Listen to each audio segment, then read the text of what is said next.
You are listening to the Earplug Podcast Network, a Fanboys Inc. production. If you're passionate for what you love and you're serious about it, when you see our cameras at the show, then we want to talk about it. Fair weather fans need not apply. We seek nerds that are true. Supermega Fest Fall Edition 2017. Jeremy, Courtney, we are here. Look at the crowd is coming in. Supermega Fest is. They're watching us. I know they're watching I'm us. Look scared. at, Can we go why home are you now? scared? You got Amanda Pays, you got Corbin Burnson, Tom Berenger, our good friend John Wesley Shipp over there, James Edward Elmos, Lee Majors, Lindsey Wagner, Nikki Klein, Nikolai Volkov, Hacksaw Jim Duggan's going to be here, Mick Foley, we already saw Mick in the Starsky. house.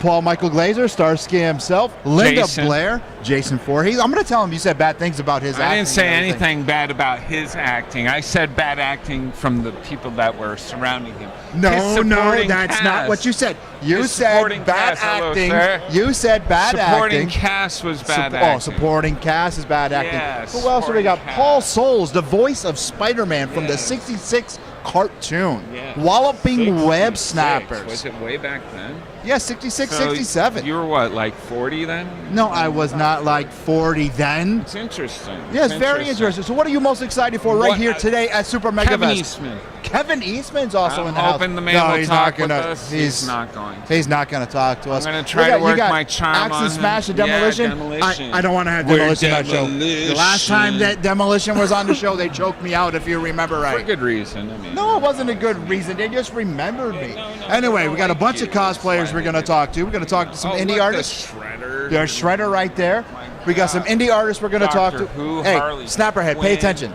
Hey, There's bananas. What? Turn around. Oh, hey, Hey. the Wild Bills, Buffalo Bills drink people are here. I never remember my cup, though. no, I never remember my cup. Anyway, let's take a break, and Hey, we're going to be. I'm here. I know you're here. I'm here too. That's what it is. Okay. All right, pay attention. Wesley Shipp's Focus. here. I know our good friend We're John. at We Super already said Mega hi. Fest 2017. Let's go talk to some people. Angrygeeks show.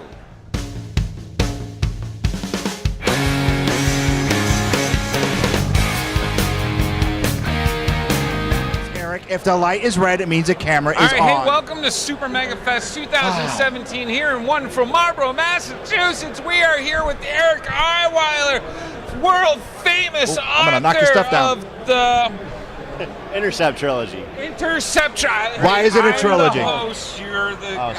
I talk I won't right jump now. in. When you talk, And when the light is Who on, it gives means me the we're cue, that recording. girl? okay.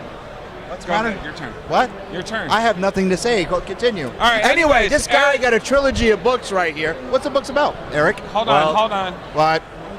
Trilogy means 3. I know trilogy, Yeah. but there's 4.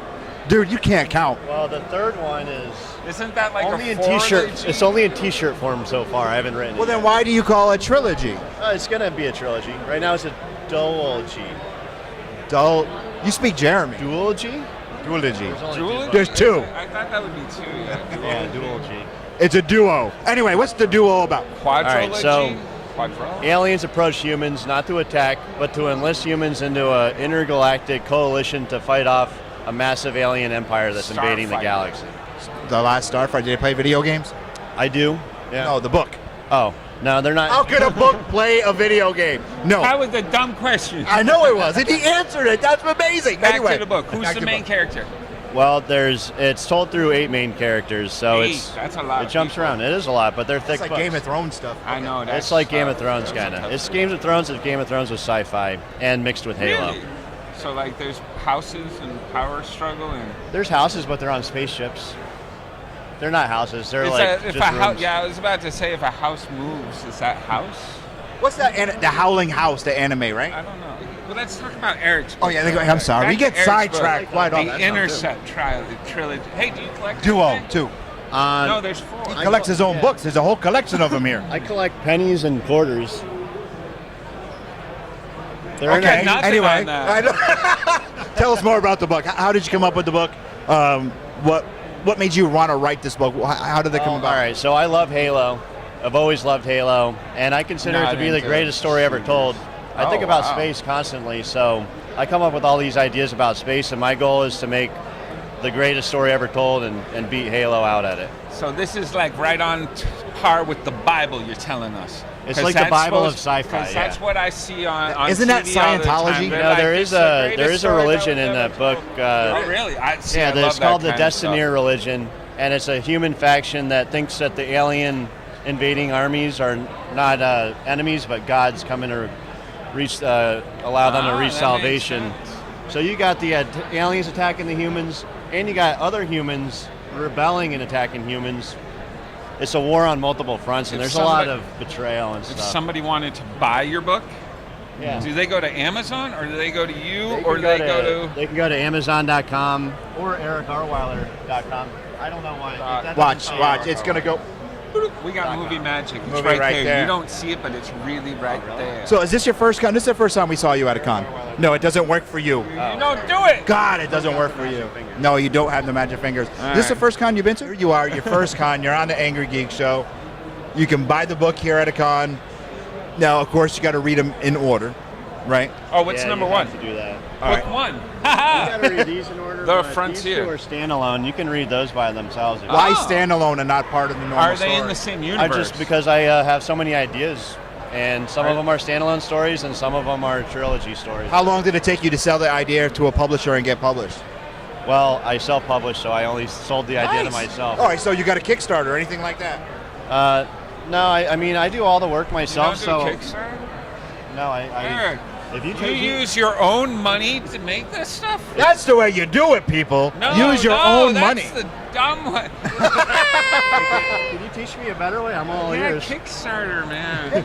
And we will sit there and promote you, too. Yeah, we help we help all our friends. We love doing that stuff. We're we his love new seeing we're his independent new people. best friends. Hey, we're here with Eric. We're gonna take off, go bother Eric somebody else. Arweiler, Supermega Fest 2017, Intercept, buy the book. Why are you stealing book my one, The spotlight? Frontier. See ya. Eric Arweiler. Eric D.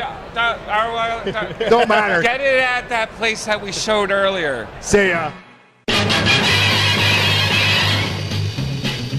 Hey, we're still here at Supermega Fest, and we're a part of my childhood, Wallopin' Web Snappers, Mr. Paul Souls. How are you? How do you do? Hi, nice to meet you, Luke. I just realized you were Hermie. as well. And that's my childhood. Yeah, that's your childhood. I love the claymation stuff, and Rudolph was one of my favorite, Let's have a look at those bicuspids. fantastic. The only elf that wanted to be a dentist. It's fantastic. Can you imagine what an idea? A kid, an elf. I want to be a dentist. People think, what? You're doing nothing but applying pain.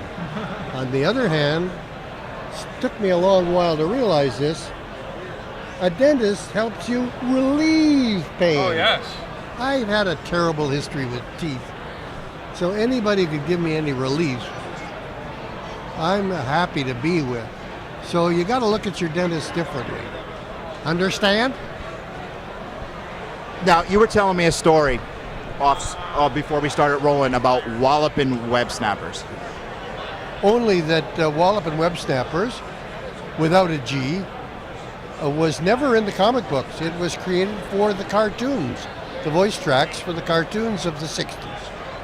And my son and I created a website called wallopinwebsnappers.com that has the full history of how so many cartoons came to have their voice tracks done in the city of Toronto, which is where I was born and raised, still live. So anybody who's interested in the fact that a huge industry of voice work began in Toronto in the 60s, might want to go and visit the site. Really? Yeah. Did you just do Peter Parker and Spiderman, or did you do other voices on the show? On Spiderman, the voice tracks were originally created for that Rudolph by my cousin, Bernard Cowan in Toronto. The two boys who created the television version of Spidey came to Toronto, and they wanted to, because they knew that maybe the best English-speaking radio actors in the world were in Toronto, because we have a history from the United Kingdom, the British, and being so close to the U.S. So we're able to do both nationalities easily. And the other reason they came to Toronto was because it only cost them $1.50 a day. Well, you know what I'm saying. Yeah. Much less than anywhere else in the world.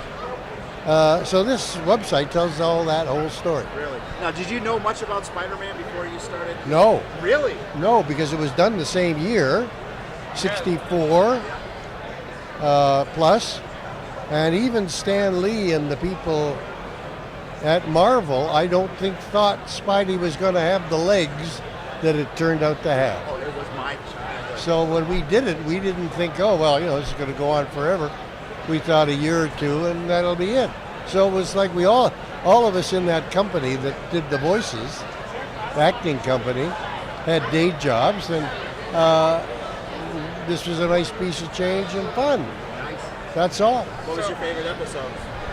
I can't tell you. Yeah. First of all, I asked that. how can I remember them all? Well, I asked that of everyone, and you're like, well, that's like asking for my favorite child. I just want to know. That's right. How many episodes at a time would you guys go through? Good question. Was it like you'd sit there, because there were 15, 20-minute episodes with commercials and everything like that. So how long would that take to put down? As you say, most of us all had day jobs. It was an acting company of about 7 or 8. And this was not the only cartoon series that we did. So one of us would play the lead in one series, another would play the lead in another series. Max Ferguson, for example, was the Incredible Hulk. You look at Max and you think, this is impossible. He was thin, didn't have the world's greatest teeth, lovely man, not a street fighter or anything. And he was Hulk. Somebody else was Smokey the Bear. A whole bunch of these cartoons. Really interesting. So we all rotated around, and if you weren't being the lead, you were being a cop or an insurance salesman or university professor or a teacher or truck driver, who knows. So we got it was like watching all those cartoons. It was the same 7 people. That's right. It just here. That's this right. time you're. That's right. And That's we fantastic. would do maybe a week or two's work, do 3 or 4 a day. Yep. 4 or 5 a day. And then be off for months until we got a new bunch of scripts. Yeah, oh yeah. Wow, that's interesting. And at that time, what was a weekly paycheck doing a voiceover? Jeremy, you can't ask someone that. That was back in the 60s. Yes. It's interesting to me. It's way less than what people are making today, even with inflation. Remember that the reason people came to Toronto in the first place was they got a first-class product for Canadian dollars, which was saving them millions right off the bat. Oh, yes. Not that they were buying crap. They were just, that was the way the system was set up, or the business was set up. So how much we made was almost unimportant. It was the fun of doing it, and it was a few extra dollars in our pocket. And no thought of immortality. Well, you got it. You're a part of my childhood, and I want to thank you for that very much. I think they should always use guys like you, when they're doing newer Spider-Man cartoons, bring them in and be like, hey, Did the you ever voice. think about that? I mean, there's so many new reincarnations of Spider-Man out there. You had the old Fox series, and you had new ones. Did they ever call you up and say, hey, Mr. Souls, would you like to come in and do a voiceover? Just to do a walk-on cameo. I'm going to maybe violate a confidence or not, but a few years ago, somebody came up with the idea, I think on an anniversary moment, to kind of do a look back at, and tried to contact those of us who were still alive to make a contribution. And they were, I must say, let's put it politely, skinflints. They were cheap. They wouldn't spend 40 cents to give, and we got no residuals for any of these, Really? Not a nickel. Wow, that's a shame. Not a nickel, particularly for Rudolph. the red-nosed reindeer.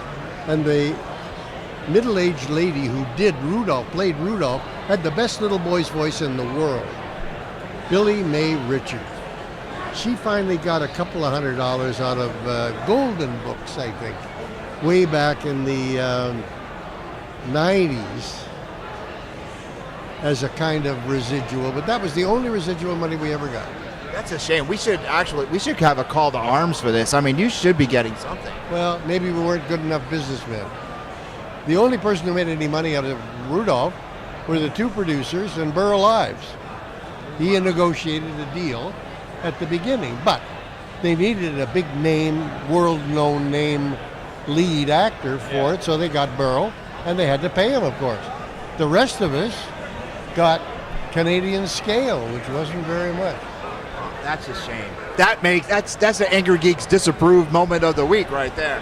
Holy cow. Anyway, thank you for being on the show.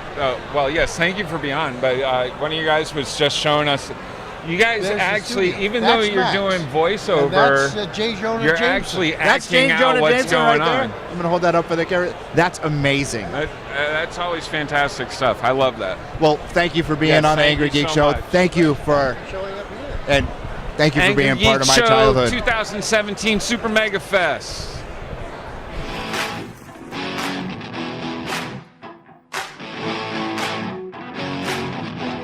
We're still here at MegaFest, and we're with wrestling legend, the one and only Mick Foley. Cactus Jack, Dude Mankind, Love. Dude Love. Flash Cupid in this case. Yes, I know. What are the odds? I've just been told this amazing story that you met your wife at a pay-per-view party from this match here, what we call in the Foley family, Heck in a Cell, 1998. Yep, and the young lady operating the camera apparently would not be here if it was not for that. If it wasn't for that match. Yeah, right. That's when I met her mom. Yeah, I had to tell you that. It was kind of romantic to me. You are a legend. The hardest working man in wrestling ever. Well, I don't know how to respond to that. That's like a statement instead of a question. Best-selling author. You did two kids books, which I have. I have two of your hardcover books. You actually autographed one. I met you some time ago. Thank you. Heavyweight champion of the world, hardcore champion, tag team champion. That is an impressive resume. You're awesome. And yet here, you were just talking to Paul, who is the voice of Hermie the Dentist. I'm a huge Christmas enthusiast. You are. I've been badgering Paul throughout the day. I'm surprised he hasn't had security on me here, but he seems to enjoy my enthusiasm. Yeah, you are a huge Christmas fan. I know. Your first book talked about it because Santa's Village. So I love Santa's Village in New Hampshire. I've actually got a Christmas memoir out called St. Mick. Not that I'm trying to plug that project. Go ahead, plug away. Oh, plug away. That's what our show's all about. If people find, it's one of those things you can't force someone to be interested in, but if they go, wow, this guy loves Christmas enough to write a memoir about it, then St. Mick, it's really good. I do all my writing myself, and I'm really proud of it. No typing either, correct? I have learned how to type. You have learned? Yeah, I did the first. See, I'm a fan. I did every book by hand, and then in 2000, my last book was called Countdown to Lockdown. The last two chapters were written with a keyboard, and once I realized that the writing didn't suffer, and I realized that it was quicker to do, much quicker, and that you kind of weed out that whole process where they try to decipher your handwriting. Well, I was just going to ask you that. I tried to write a book. I tried to write a comic book, but I'm looking at it. I'm like, what the heck did I just write? Did you do that? Well, yeah. As I progressed, my handwriting got better, but it had been so long since I'd done it that it's not like riding a bike. You know, it's something you get better at with practice. And then this year, when I had my hip replaced, I took that opportunity to really work on my handwriting, and so it's actually pretty nice now. Pretty nice. Can we talk about Sacco? Yeah, why not? Tell our audience the invention of Sacco. There he is. This guy. I love it because I'm like watching Lou being a little kid right now. He's a little smudged because, I'm going to be brutally honest with you, before I came out here today, I took a little dark hairspray and tried to turn back the hands of time. covered up the gray in my beard. And you need discipline to do that. If you decide, this is out here for all of you people contemplating trying to fool people into thinking your hair is darker than it is. Apparently, once you spray hair dye on, you can't then touch your beard and rub your eyes because you look ridiculous. So, that's why I don't color my hair anymore. So, going to war. So about 30 minutes ago, I looked like I just finished a shift with an F in a West Virginia coal mine. So Mr. Sacco was all smudged. But the invention of Mr. Sacco was just a way to try to lighten the heart of Mr. McMahon, who was in a hospital hooked up to a heart monitor and respirator for a bruised ankle bone. It was part. Only in WWE will someone be hooked up to a respirator because he's got a bruised ankle bone. I will never forget that Monday Night Raw. This is Sacco. So I thought, what better way than a sock puppet? Of course, he reacted. He did not react well to it. He threw me out of the room. But it struck such a chord with our viewers that 19 years later, I'm a grown man with a sock puppet. Yeah. One final question. Have a nice day. Oh, hold on. I got a couple of questions. Okay, this can't be the final. This is longer than 3 minutes, by the way. Yeah. Apparently, there's no line here. Last year, I was packed. All right, I guess we got to go. No, I've got no lines. I just want to know the one thing that, being a wrestler and being the hardcore wrestler that you were, what is the craziest thing a fan's ever brought to you that they're like, can you please sign like a bloody arm or like... I don't hope this doesn't take a turn for the serious, but the first time someone took off their leg and had me sign a prosthetic leg, no kidding, was in the 90s, where you didn't see that very often. Then as our service members started suffering more grievous injuries, it got to be a fairly common thing. But the first time someone said, hey, will you sign something more, boom, body part, that was really unusual. So in order, and your face must have been priceless. I thought it was a little unusual. It became much more regular, unfortunately, after that.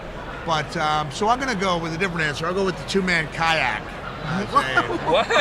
Yeah, we used it as that must have not been fun carrying foreign around. object in the ECW arena. I was like, what can we use? Oh, someone's got a two-man kayak. I'll use that on my opponent, and then sign it after the show. That's impressive. All right. Well, thank you, sir. The one and only Mick Foley here on the Angrygeeks show at Supermega Fest, the Fall Edition 2017. And by the way, you're welcome for being born. Yeah. So am I. See ya.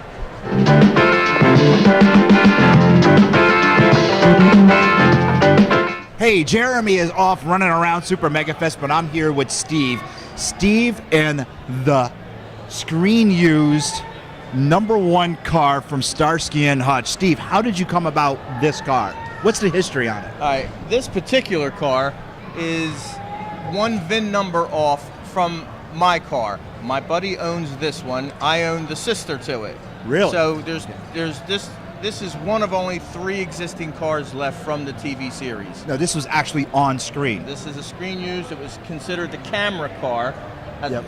Why the camera is mounted on the side. The one that I have was the stunt car. Really? My car, they were both ordered identical. They came off the assembly line together. They're one VIN number apart. My car is considered the bucket seat car because it was the stunt car. Every time Starsky would slide with the car, David would slide into him with the bench seats. Yep. So they talked. Pulling the light off the top. Yeah. Right. They talked to the studios about putting in bucket seats. So my car now became known as the bucket seat / stunt car. So, but identical to this one. All right. So what was the appeal? Why, when you saw you and your partner, when you saw this car, I'm not going to say the name of the car because we're going to talk about that in a little bit. When you saw it was for sale, why did you say, I need to have that car? Well, being a huge fan that I am from when I was 17 in 1975 when the pilot came out, I've been hooked since. Mm-hmm. And I have a website called StarskyandHutchCollectibles.com. Right here. probably the largest collection of memorabilia in the world. Really? So couldn't have the largest collection in the world of memorabilia and not own one of the actual screen-used cars. So I was on a mission from years ago. I know the guy that owned this one and mine. He owned two of them, unrestored, sitting in his garage for years.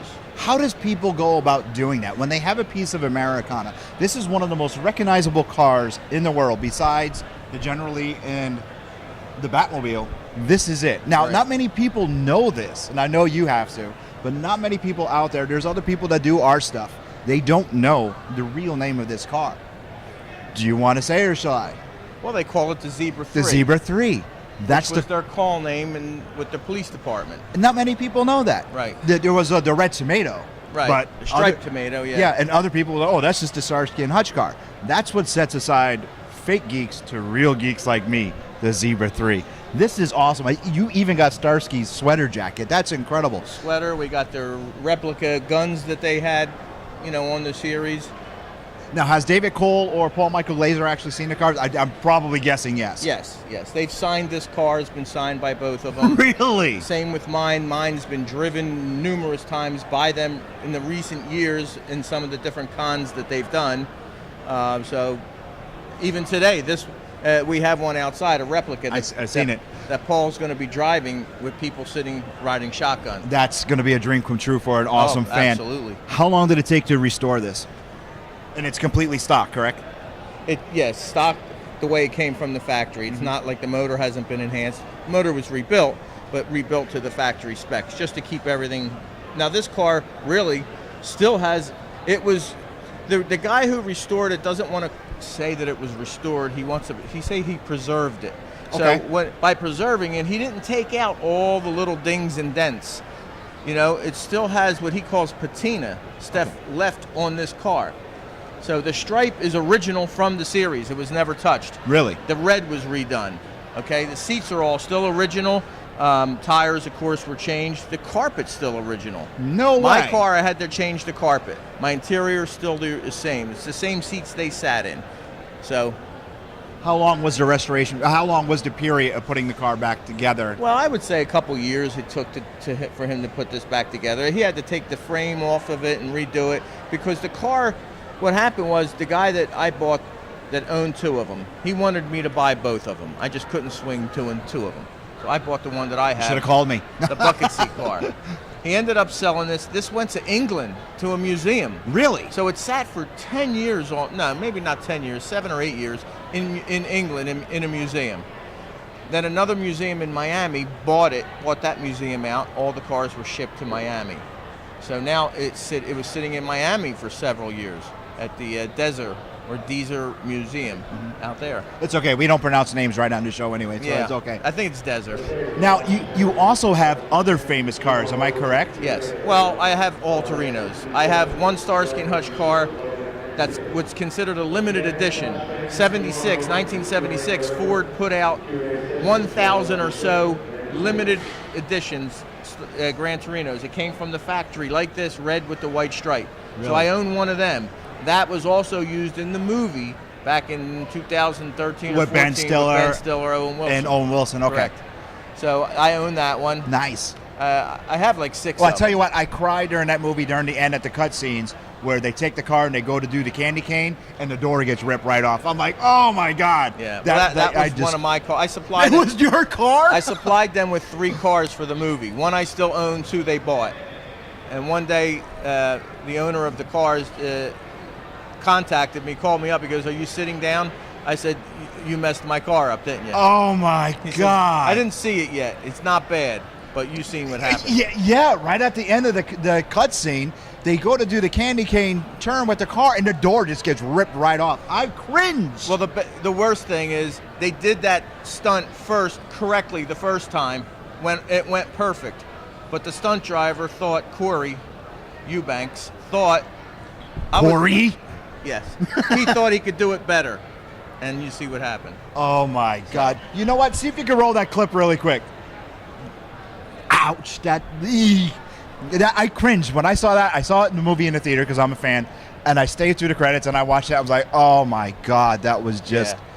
He sent me a video of that for my eyes only because they were still filming the movie. And I was out on the set for about a week while they were filming. I didn't see that scene happen. I was home, but I was at other scenes. The car did get fixed, right? On the studio in fact, page? 2 of my good friends own the cars now. The 2 that you know, one's in Vegas and one is in Louisiana. Cool. Where can we see this beautiful car or the other cars that you have next? What's next conventions? Well, there's a show coming up in Syracuse in July. It's supposedly a big show. Okay, 2018. And I think we have Paul Michael Glazier coming to that. We have Antonio Fargas coming. Huggy Bear. Yes, and we're working on David Soul. Nice. So nice. we'll see. Now, did I hear something about Christine? Christine, my friend Joe, who owns this car, also owns a screen-used Christine car. Where can we see that? Please plug away. Well, let us know. That car, he's got a show coming up the end of this. No, sometime in next month in November in Canada. Really? So I would have to. I don't know where it's at. I would have to ask him, right? But I know it's coming up in November. Awesome. Tell me where we can find you, and if any con promoter wants to have this car or any other your other cars there, where can they find you? Well, my name is Stephen Bordy. My email is sbordy@aol.com. It's BORDI. And I have a website that you can just check out memorabilia, Starsky and Hutch Collectibles.com. There you go, dude. Thank you. Thank you. I love Appreciate this car. it. This is beautiful. My childhood back to life. Supermega Fest. Let's go find Jeremy. This has been an Earplug Podcast presentation. Found on earplugpodcast.com, iTunes, SoundCloud, and wherever your favorite podcasts are found.